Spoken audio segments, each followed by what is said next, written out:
So I'd like to start today's session by talking a little bit about David Harris, who's our expert.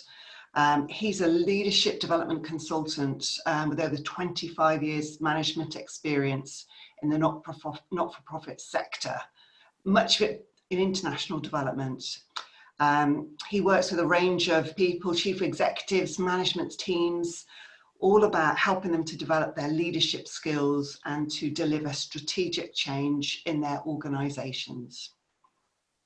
Now, we know from the work that we've been doing with our students and our fellows how much of a challenge you face in terms of planning when and how to reopen and how to align boards, trustees, staff and volunteers with everything that is going on right now. So David is here today to offer you his perspective, to share his thoughts, his ideas, and also to offer you some tools to help you to respond to this crisis. So I'd like to, without further ado, hand over to you, David. So warm welcome, David. Thank you.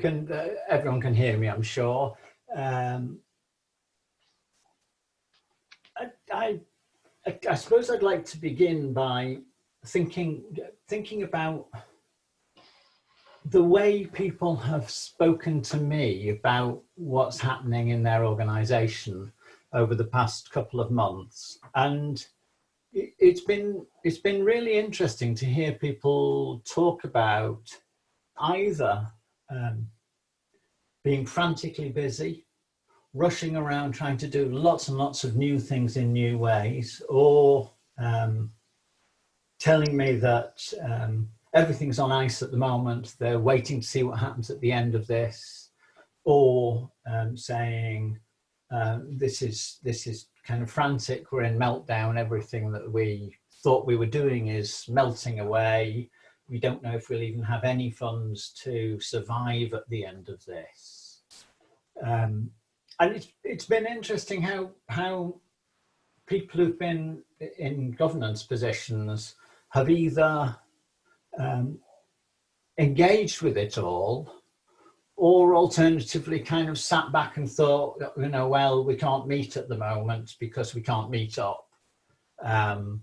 So, you know, when this is over, we can try and get back to normal. And I suppose, you know, I was much the same at the beginning of this, because the first thing that happened to me was a lot of phone calls saying, the work we booked you for's gone. And it was like, oh, I see, I'm retired, am I?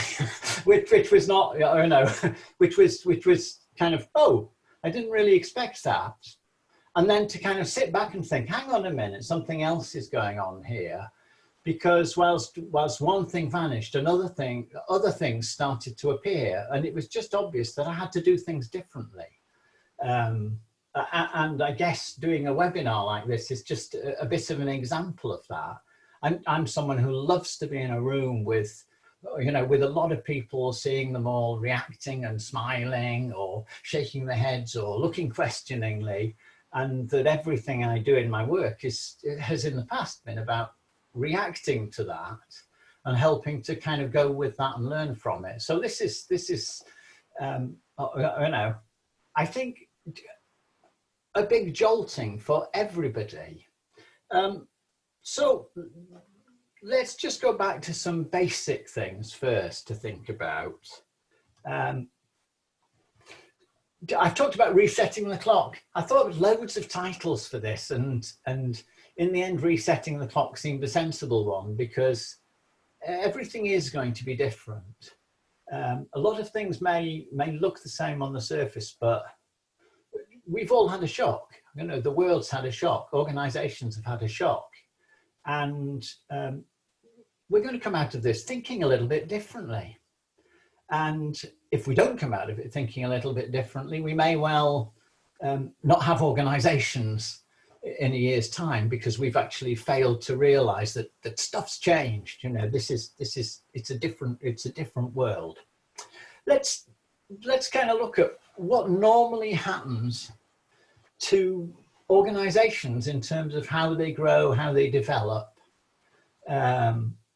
So when we're thinking about organizations and how they begin and how governance and leadership happen, it's very, very common at the beginning that actually nothing's very clear. People have set up an organization. They've tried to work out what an organization is. They've realized that in order to do what they want to do, they probably need to have some governing document of some kind, and they need to have some kind of a board. And they're not even quite clear what the board does, but they found some friends who are enthusiastic and want to get involved and help them set the organization up. And there's no clarity about who does what.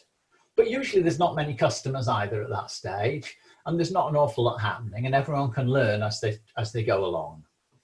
As the organization grows, so you can see kind of following this line, what tends to happen is everybody learns together, and those roles start to become clear, and the organization will either carry on doing what it does until whatever it does is either no longer needed or being done better by other organizations, or simply has just stopped being the fashion almost. An organization has become old and staid, and we can certainly see lots in the charity sector where that's what's happened. Organizations have grown and then gradually lost their way. And somewhere along that line, organizations either have a choice. They either dwindle into the ground and that's the end of the organization, and some do that. Or they say, okay, what are we going to do differently? Do we need to do different things, or do we need to do things differently? And so a new phase begins. And that tends to be the cycle with most organizations. That classic thing of growing and then trying to reinvent themselves. I think it's Nokia who went from being a logging company to making Wellington boots to getting involved in mobile phones. And you can't really think of more different things for an organization to be doing. So kind of to think about how that goes. So at the beginning, the founding group does everything. The board and the employees and the staff just do whatever it takes to make it work. As time goes on, then the board will learn to move out of that detail and perhaps into the more strategic level. Quite often a horrible phase for organizations, this, where the board feel they're being cut off from the day-to-day work, and the rest of the people in the organization feel that they're not getting the kind of strategic support and long-term thinking that they'd love from a board. So that can be quite a struggle anyway. The management team then will take on more of the day-to-day running, and then eventually in many organizations, and it's very, very healthy, is that the founders of the organization learn to let go and let somebody else run with it, and go and do something else, something else exciting. And that can be a tough period as well. So that's what normally happens in an organization. Let's just have a quick reminder. A lot of you will know this, and I know some of you are in different countries in the world, so this isn't meant to be kind of giving you a thorough legal view of governance, and I'm not the right person to do that. This is trying to give you an overview of what generally are the responsibilities of board members. So some organizations will call them the board of trustees, some the board of directors, some the management committee. Different organizations will have a different name for this body, and partly that should be decided by what's in there in the kind of legal document that an organization has. Mostly whatever the names are, the duties are the same, that the board actually have the ultimate responsibility for directing affairs and making sure that the organization is solvent and delivering the outcomes that it was set up to do. So let's just have a kind of look at some of this.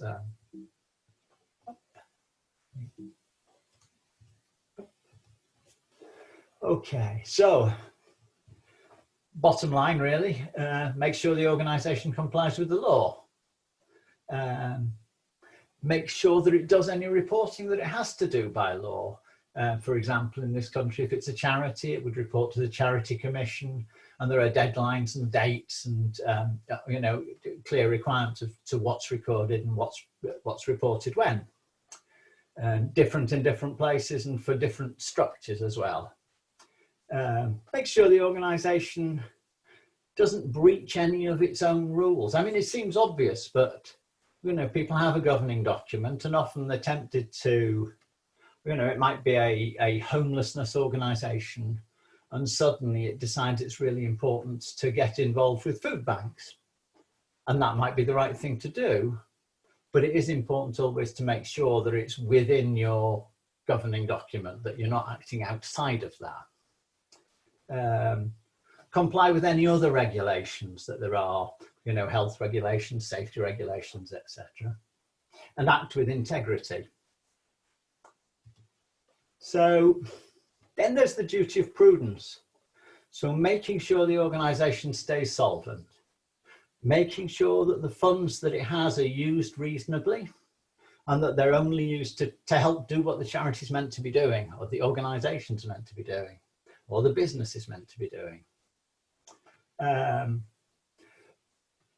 Avoid doing things that'll put the funds that you have at risk, and taking real care over borrowing as well as investing. A duty of care. So there's a duty that all board members will use their skills, use their experience, and do it to the betterment of the organisation. Boards should always make sure they've got the right experience and should look for other professional advice when they need to. So you think about those things, and you think about what's just happened to us all over these last, I don't know, what is it, 12 weeks, something like that? It seems like 12 years, but the last 12 weeks. How does the pandemic impact on the work of a board? So if you think about your board, are you busier? Is the board busier than it has ever been? Or is it in hibernation, waiting for things to get back to normal? And it's that, does it feel right, whatever it's doing at the moment? So is the board sleeping, waiting for this to end? Or really, really busy providing support? Let's just go back to those slides again, have a think.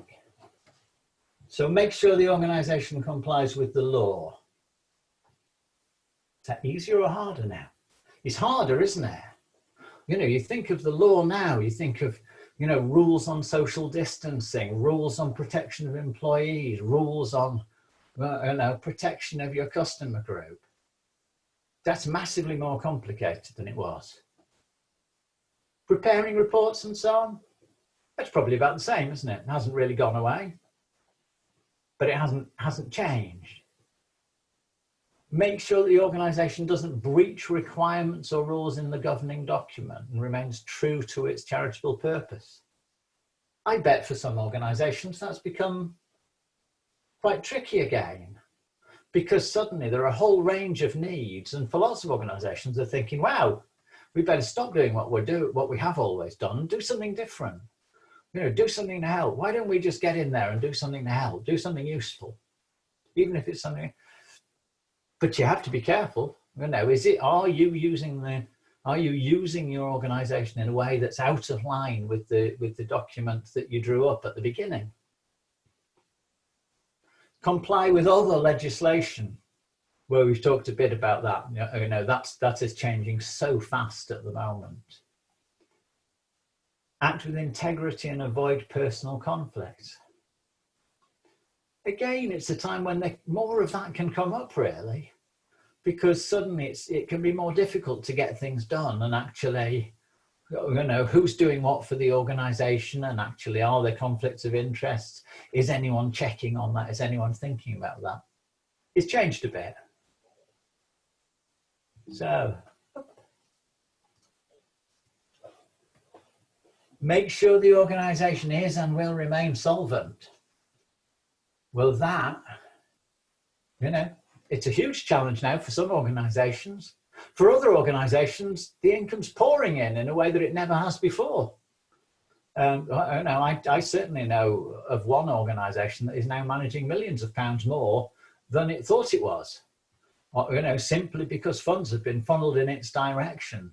And in that case, it's an organisation that's working with homelessness. But suddenly it's actually finding that it's more funded than it was. And there are other organisations where actually the money's disappearing. So there's a lot changing. Using charitable funds reasonably and only in the furtherance of the object. Well, it's being careful again, isn't it? Are you spending the money you have on the things you should be? Avoiding organisations, risking funds. Well, if you're fortunate enough to have, a big fund reserve in your organisation, of course, now's the time when you could easily lose that, and find yourself with large debts instead. Special care investing funds. Let's flick over to the next one. Use reasonable care and skill as needed to ensure the organisation's well run and efficient. Should be more of that going on, not less, shouldn't there, really? If we think about it. Consider getting external professional advice on matters where there are risks. There probably should be more of that going on as well. There probably is a need to look out more. So I think if we just think about those slides, if your board has been sleeping, waiting for this to end and not connecting with you, it's probably time to wake them up and have a real go at drawing them in. If you're a board member and you've been not connecting very much with the enterprise that you're involved in at the moment, probably now's the time to start thinking about doing it and doing it more than you ever have. Let's just have a look. This is another drawing. It's quite an old drawing, this. Yeah, and it relates to the other drawing we looked at around organisational growth and decline and so on. This is a guy called Charles Hamdi who wrote a book called The Empty Raincoat back in 1995. And he talked about how organisations will always go through this kind of cycle. At the beginning, there's a good idea. To be honest, it's hard to get any success out of that, however good the idea is at first. Then you pull together something and you start to have some successes, and then head through maturity and decline. And his thinking was always that organisations need to be thinking about what should they be doing next. How should they be changing their vision? How should they be changing their activities? How should they be responding to the world around them? That they should start to think about that while they're really successful, not waiting until the whole lot starts to get a little tired. So that's some of the thinking. But what's happened now? I mean, I'm guessing that a lot of you are in organisations that are quite new. You're mostly in social enterprises. Huge number of social enterprises have grown up over the last few years, really doing a great job in filling needs that were not being filled by businesses and not being filled by the traditional charity sector. It's been a big time, but that means a lot of you are near the beginning. And if you think about that, then what suddenly happened is COVID-19 has landed like a, it's just landed like something parachuted in from nowhere. And as I say, so for some organisations, it's really meant that what they're doing has suddenly become more relevant. So, if you take a sewing group, if you take somebody who's bringing people together to do an activity like sewing, the need for PPE, the need for masks, all of this kind of thing means suddenly, whoa, we just changed what we're doing a little bit, and actually we're inundated with people wanting us to fulfill a really obvious need that will save lives. You know, you move from a situation of perhaps running an organization that is about creating a space for people to participate more in the community by getting together and doing some sewing, into being an organization that is about stopping people dying of an illness that's spreading like wildfire. That's quite amazing, isn't it? On the other hand, if you're running a small cafe, you know, suddenly, firstly, you've got to close, then you find you've got to put the tables so far apart you can only get one customer in. But, you know, then you're not sure what's going to happen next. People are saying maybe it's going to open up much more and you can open the cafe, but you're not sure how safe that is or how to make it safe. But certainly it's given you a major trauma in the opposite direction. Or you might be fairly unchanged. You know, and this could happen further along. A mature organization may have the same thing happen.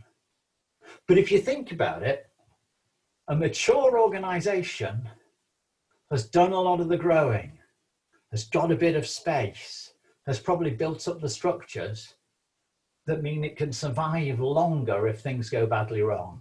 So going back to that, yeah, for a new organization, it could just crash it and kill it, or it could be the making of it.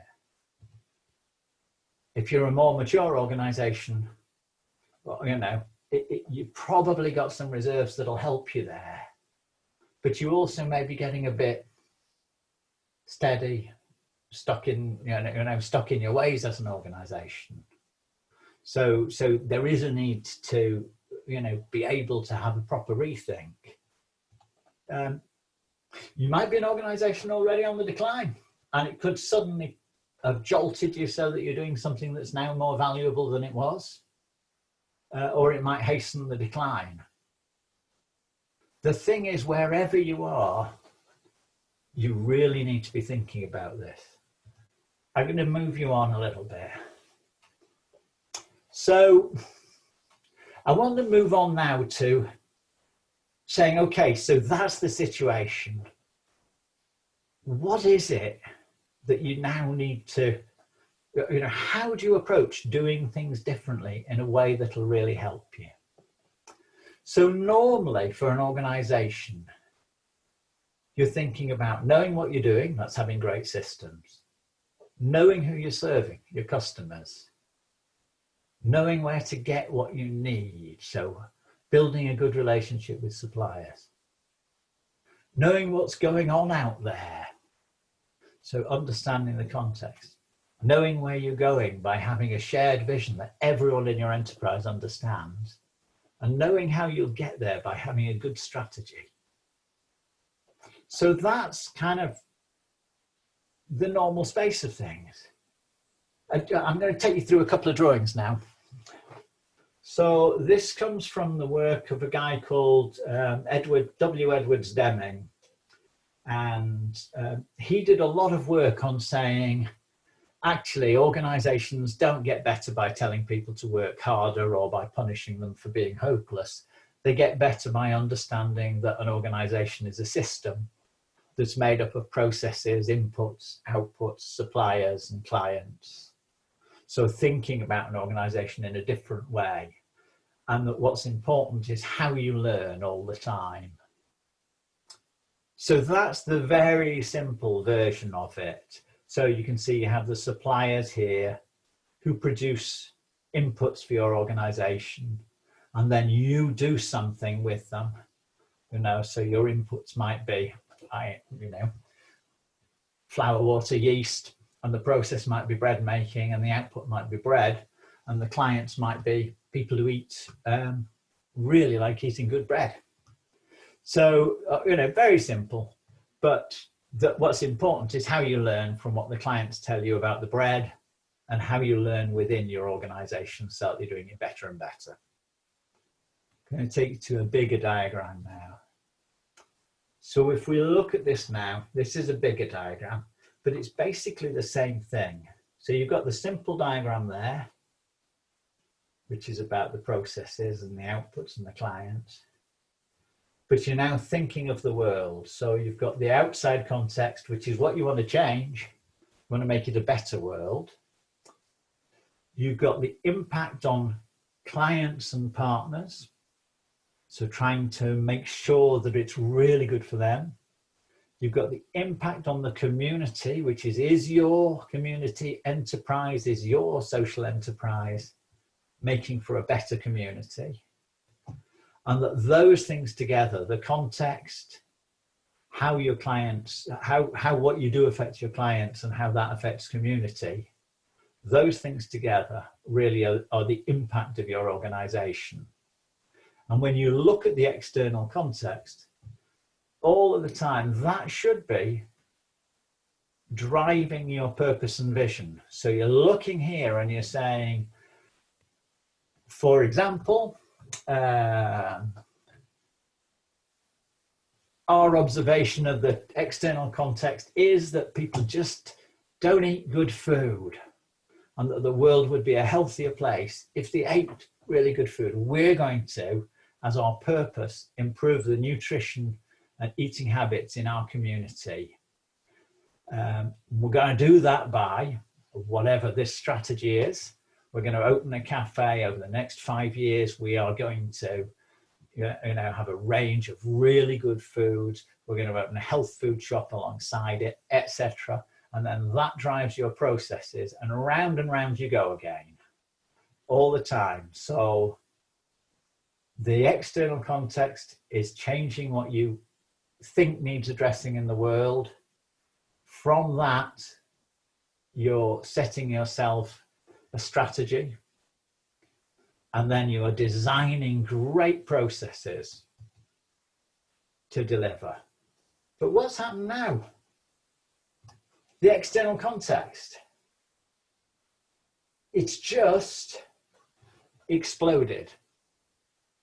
That's what's happened, and it's done it in 12 weeks. Done it in 12 weeks. Everything's different. We can't even give hugs to each other. We can't even stand next to each other. We can't even play musical instruments together. We can't even go and sit in a cafe together. Our world is upside down. Everybody needs comforting, but no one's allowed to comfort each other. This is an absolute explosion. And so your organization needs to really be thinking about that. So here are the questions, I think. The external context has changed. As we come out of the pandemic, it's going to be different. Everybody is guessing how it's going to be different. You all need to be looking for data in your area of work to make your best estimation as to how it's going to be different, and to keep engaging with it, to understand it as this pandemic moves on or develops further, whatever it's going to do. So in order to respond to that, you need to think which bits need to change in your system. Is it your purpose and your vision?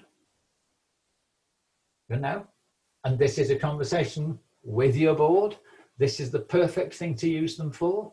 Really draw them into a conversation. Are we doing the right thing for the new world? Is it your strategy? Well, it probably is if anything changes in your vision. Is it your primary processes? For certain it is. For certain, you'll need to be doing things differently. You'll need to know more about your suppliers. You'll need to know more about your clients. How are they now? How are they facing the new reality? What makes sense for them?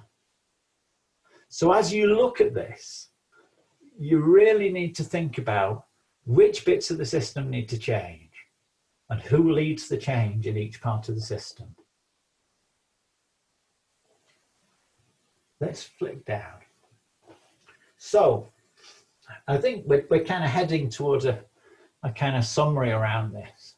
So realigning your business to the new reality together, that's the board and the staff team together. This is not one or the other. This is really getting people to think together. Try to work to understand the new context, which is so complicated, none of us will be able to understand it, but just try and understand it as best you can and keep trying to learn from it. refresh your shared vision. This is a brilliant opportunity because often the vision of a social enterprise is the vision of the person who set it up in the first place.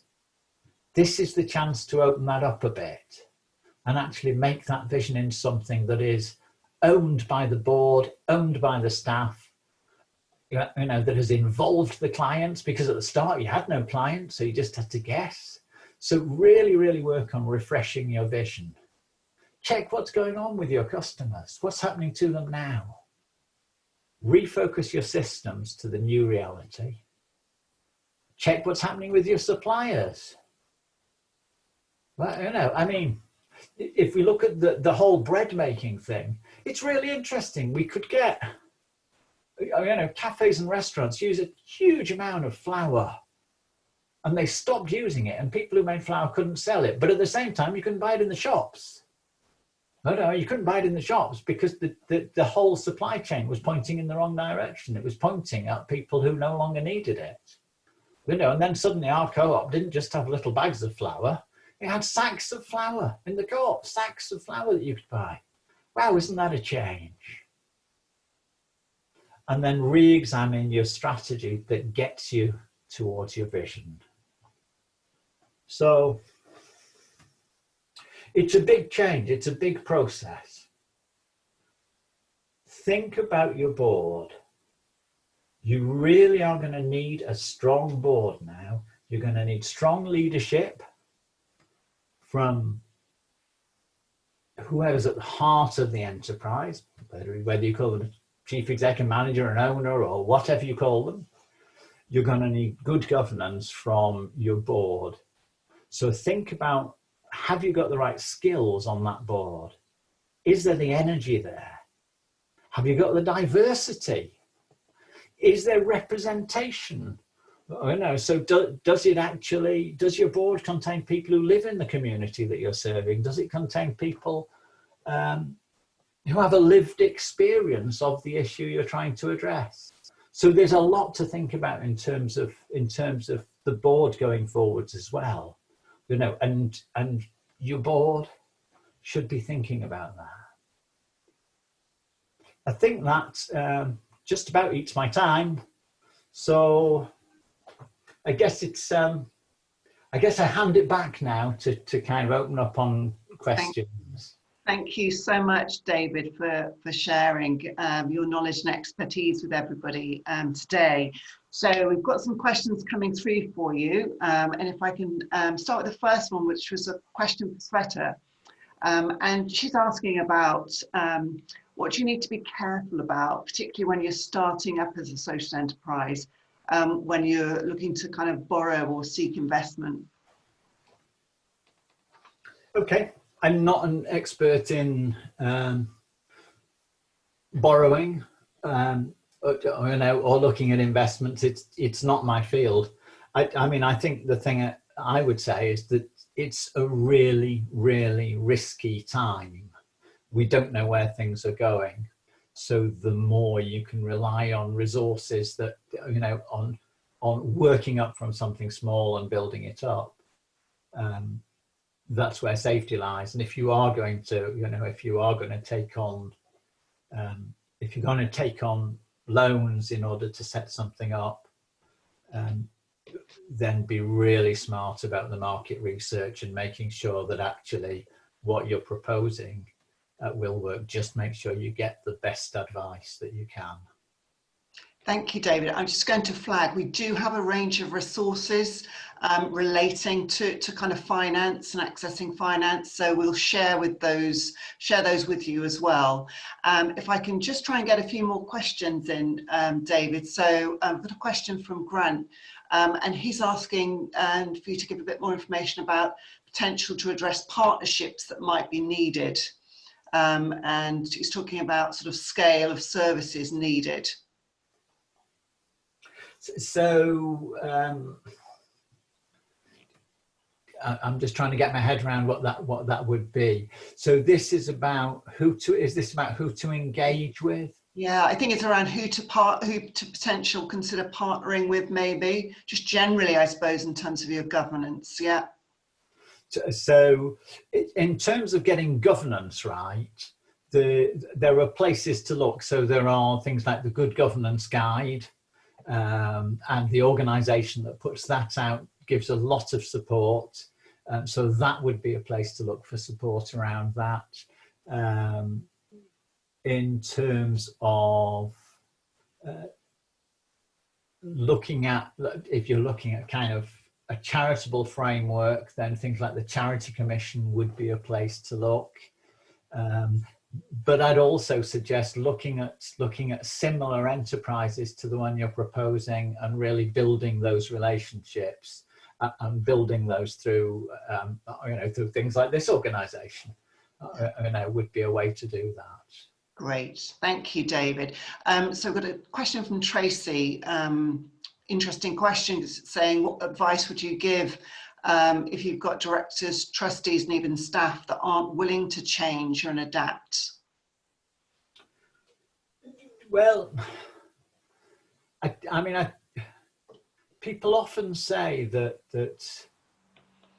it's really hard to drive change when you have to change what people are doing. But the truth is kind of the other way around, that there is nothing that changes faster than people. If you compare us to everything else on the planet, wow, we pick up new ideas very, very quickly. I think the important bit goes back to this business of shared vision, shared ownership, that people really do hate picking up on someone else's idea if they feel that someone else is really trying to push them with a stick to change them. But if you can draw people in to build a shared vision, not everyone will sign up to it, but then that will become clear. It will become clear if you've got one member of your board who actually wishes you were a different organisation or wishes you were going to stay the same forever. And that'll be the time that they will probably decide themselves that it's time to move on. Yeah. But in general, it's ownership, isn't it? It's shared ownership. People love doing something if it's something that they're driving the change, and they often don't like it so much if they feel it's been imposed. Yeah. So we've got two more questions. One of them I'll kind of sort of answer directly. So we've got Deborah who's asking about the best way to get new directors that have the right skills, expertise, and attitude that you need. So just to say, Deborah, we're going to be running another webinar, which is all about that topic. So watch this space, and we'll be flagging the date for that session. I think we're going to just try and squeeze one more question in. Message from Elaine, and she's asking if you've got a really small amount of cash and as a small CIC, what would be the best professional advice to invest in at this time? And if I can ask you to keep that answer fairly tight, David, that would be great. Yeah, scrounge the advice, look for people, find people who are prepared to give you some of their services for free. People often are. Try and scrounge the advice. Try not to spend money. If you decide to spend money on an expensive lawyer, it's going to be expensive. That's all you can say. Whereas, if you can find someone who knows someone who's a lawyer who's interested in the kind of things you're doing and will give you a bit of time on the phone, and you may be able to encourage them to give you a bit more time. Lots of people, if you're doing something really useful, lots of people do want to help you do it. Yeah, you're right. Thank you, David. Well, I'm going to close the formal part of this session now. So a massive thank you to you, David, for your time and your knowledge and your expertise today. Thank you for sharing.